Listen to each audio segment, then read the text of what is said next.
মেটলাইফের tragedy কেবল একটি শিরোপা জয়ের স্বপ্নেরই অপমৃত্যু ঘটায়নি, একই সাথে এক সোনালী জয়ের গধূলি লগ্নেও এনে দাঁড় করিয়েছে লাতিন পরাশক্তিকে। কাতার বিশ্বকাপের সোনালী রাত আর জোড়া কোপা আমেরিকার মহাকাব্য লেখা মাস্টারমাইন্ড লিওনেল স্কালোনির মেয়াদ শেষ হচ্ছে চলতি বছরের ডিসেম্বরেই। এখনো মেলেনি নতুন কোনো চুক্তির আলো। এমনকি খোদ স্কালোনিও জানিয়ে দিয়েছেন ডিসেম্বরে আলবিসেলেস্তাদের সঙ্গে সম্পর্কের ইতি টানতে যাচ্ছেন তিনি। আর এখানেই জাগে প্রশ্ন, তাহলে কি স্কালোনি যুগের সফলতম অধ্যায়ের নেমে এলো অন্তিম যবনিকা?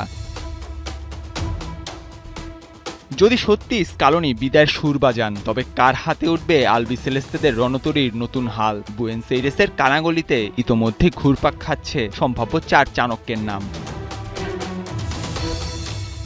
প্রথম এবং সবচেয়ে বড় দাবিদার সাবেক সেনাপতি হাভিয়ার মাসচেরানো। দেশের জার্সিতে 147টি যুদ্ধের যোদ্ধা, যিনি মায়ামিকে 2025 এলএমএস কাপ জেতানোর পর সদ্য বিদায় নিয়েছেন। আলভারেস আলমাতাদের গুরু মাসচেরানো কি তবে বয়সভিত্তিক আর অলিম্পিকের আঙিনা পেরিয়ে নামবেন জাতীয় দলের বড় মঞ্চে?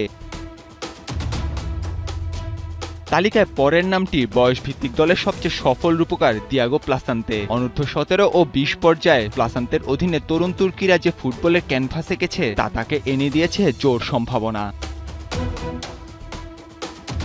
তবে অভিজ্ঞতার শক্তিতে সবচেয়ে ধারালো নাম মার্সেলো গালিয়ার্দো। রিভার প্লেটের হয়ে 11 মৌসুমের ডজনখানেক ট্রফি জয়ী এই কৌশলবিদ চেনা তার সর্বকালের আক্রমণাত্মক ফুটবল আর হাই প্রেসিং কৌশলের জন্য। মেসি উত্তর যুগের নতুন এক আর্জেন্টিনা পুনর্গঠনে গালিয়ার্দোই হতে পারেন জাঁকজমকপূর্ণ বিকল্প।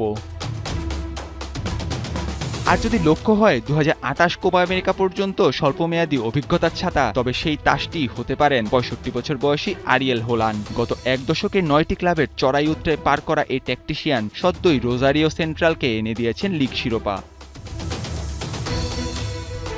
যদিও আর্জেন্টিনার ফুটবল নিয়ন্ত্রক সংস্থা এখনো মুখে কুলু পেটে রয়েছে, তবে এটাও বাস্তব যে পরিবর্তনে হাওয়া একবার বইতে শুরু করলে সেটি দাবানলে রূপ নিতে আর সময় লাগে না। স্কালোনি কি থেকে যাবেন নতুন কোনো ইতিহাস রচনায়, নাকি মেটলাইফের সেই অশ্রুসিক্ত স্মৃতিতেই শেষ হয়ে গেল এক চাণক্যের অমর রূপকথা? জবাব মিলবে সময়ের হাতে।